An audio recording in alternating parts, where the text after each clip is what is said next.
Capítulo 6. Poder Judicial. Artículo 76.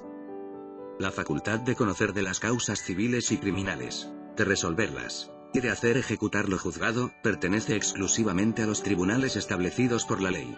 Ni el presidente de la República ni el Congreso pueden, en caso alguno, ejercer funciones judiciales, abocarse causas pendientes, revisar los fundamentos o contenidos de sus resoluciones, o hacer revivir procesos fenecidos.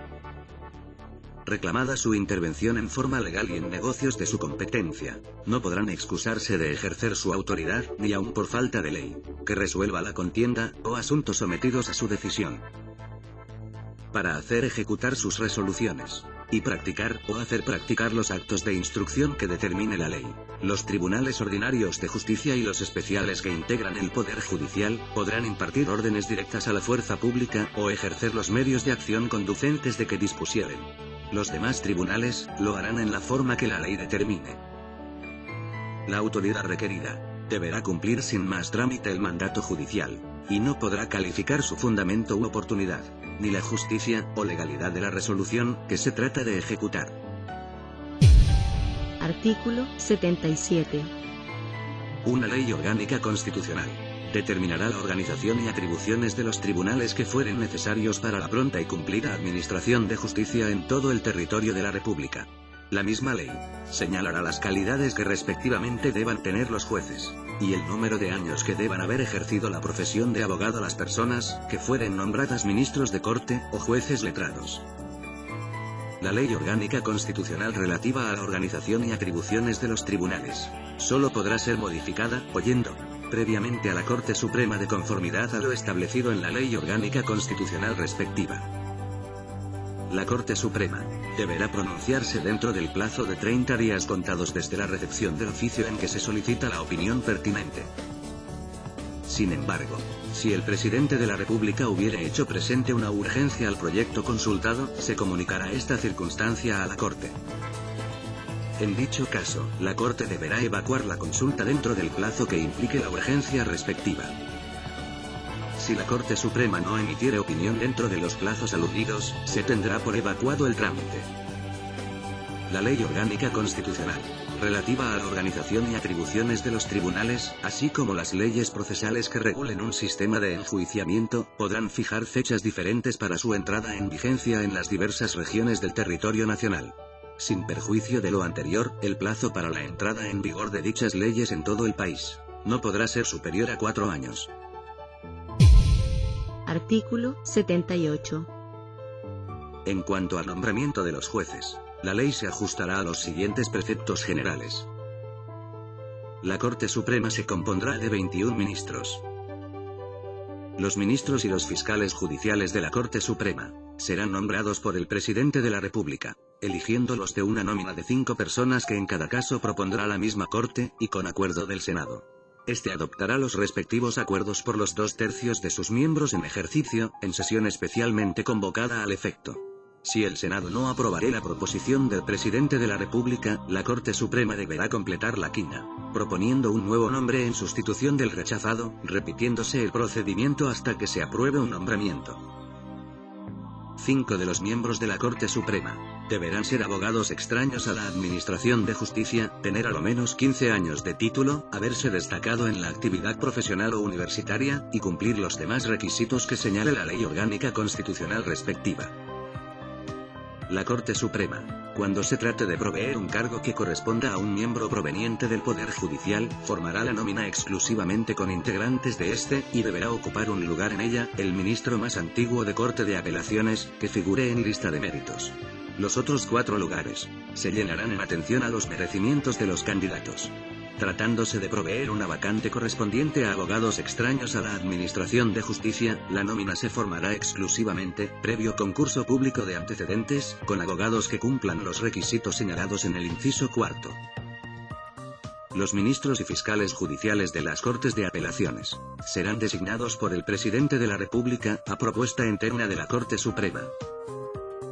Los jueces letrados serán designados por el presidente de la República, a propuesta interna de la Corte de Apelaciones, de la jurisdicción respectiva. el juez letrado en lo civil o criminal más antiguo de asiento de corte, o el juez letrado civil o criminal más antiguo del cargo inmediatamente inferior al que se trata de proveer, y que figure en lista de méritos y exprese su interés en el cargo, ocupará un lugar en la terna correspondiente. Los otros 2 lugares se llenarán en atención al mérito de los candidatos. La Corte Suprema y las Cortes de Apelaciones, en su caso, formarán las quinas o las ternas en pleno especialmente convocado al efecto, en una misma y única votación, donde cada uno de sus integrantes tendrá derecho a votar, por 3 o 2 personas, respectivamente. Resultarán elegidos quienes obtengan las 5 o las 3 primeras mayorías, según corresponda. El empate se resolverá mediante sorteo. Sin embargo, cuando se trate del nombramiento de ministros de Cortes suplentes, la designación podrá hacerse por la Corte Suprema, y en el caso de los jueces, por la Corte de Apelaciones respectiva. Estas designaciones no podrán durar más de 60 días, y no serán prorrogables. En caso de que los tribunales superiores mencionados no hagan uso de esta facultad, o de que haya vencido el plazo de la suplencia, se procederá a proveer las vacantes en la forma ordinaria, señalada precedentemente. Artículo 79. Los jueces son personalmente responsables por los delitos de cohecho, falta de observancia en materia sustancial de las leyes que reglan el procedimiento, denegación y torcida administración de justicia, y en general, de toda prevaricación en que incurran en el desempeño de sus funciones. Tratándose de los miembros de la Corte Suprema, la ley determinará los casos y el modo de hacer efectiva esta responsabilidad. Artículo 80. Los jueces permanecerán en sus cargos durante su buen comportamiento, pero los inferiores desempeñarán su respectiva judicatura por el tiempo que determinen las leyes.